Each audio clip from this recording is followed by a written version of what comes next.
Hello there, I'm Vieno and this is my 7th video tutorial on D3. In this video we're going to take a step back and revisit the actual data binding that we've been doing in the last couple of videos. So as you may recall, so far we've used the data method and the enter method to add elements for each data element that we have. So we've been adding DOM elements, that is a circle or a rectangle or whatever, for each element in our data set. So, but when you think about it, that's actually only one of 3 possibilities here, as far as the relationship between DOM elements and data elements are concerned. So let's formalize this a bit. So far we've had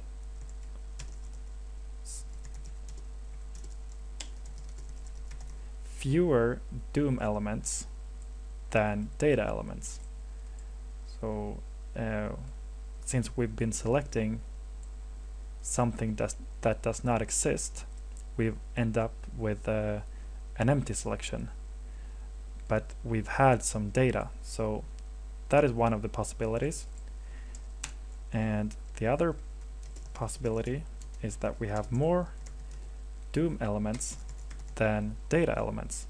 So let's say we already had a number of rectangles or circles, but we had fewer data elements than the number of circles or rectangles or whatever. That's also a logical possibility, right? And the final possibility is that the number of DOM elements correspond exactly to the number of data elements. And each of these possibilities actually have a name in D3. Well, the resulting selection have a name. So in this case, which is the one we looked at so far, we end up with the enter selection, which contains placeholders for each data element that does not have a corresponding DOM element.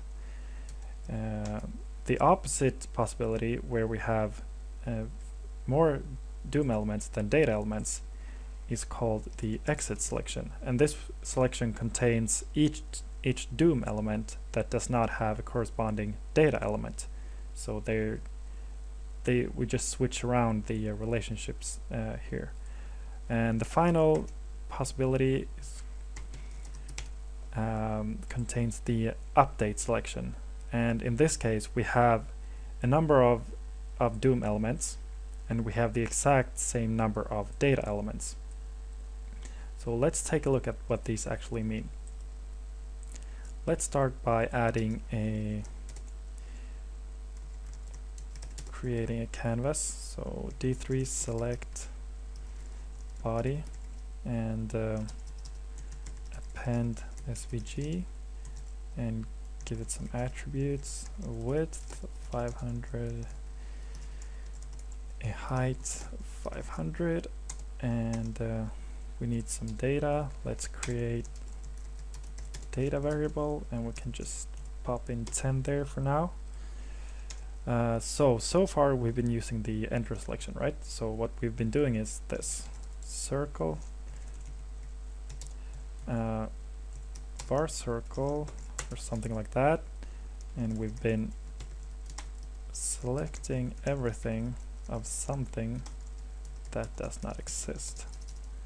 So we bind this empty selection to our data, and then we use the enter method, and we append, let's say, a circle for each data element. So let's see, attribute cx 50 and cy, give it 50 as well, and let's give it a radius of 25. So let's save and refresh. Oops, I kind of showed you what I was gonna do there, but never mind. So we have this that circle. So that's a result of having more data elements than existing circles. So the enter selection contains all the data elements that has not been bound to any existing circles. But what would happen if we actually had a existing an existing circle already on the page. Let's call this circles and this circle, and just manually add a circle on our web page. We can just copy this, and now we're actually adding.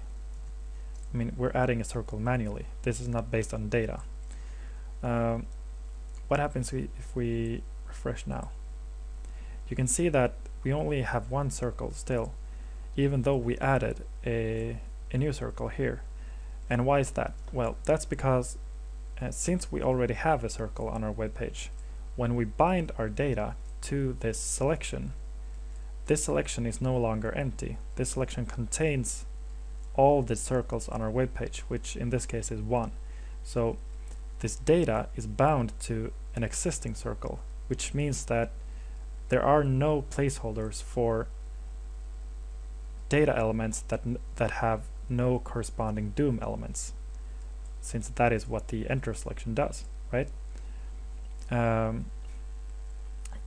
So in this case, well, let's try and add a new circle, a new data element here in our data set.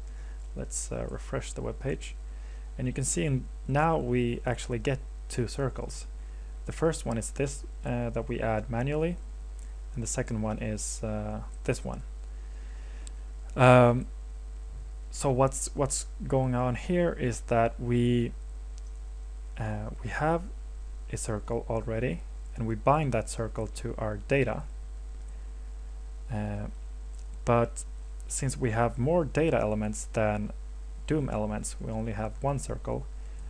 This data binding only applies to one of the data elements.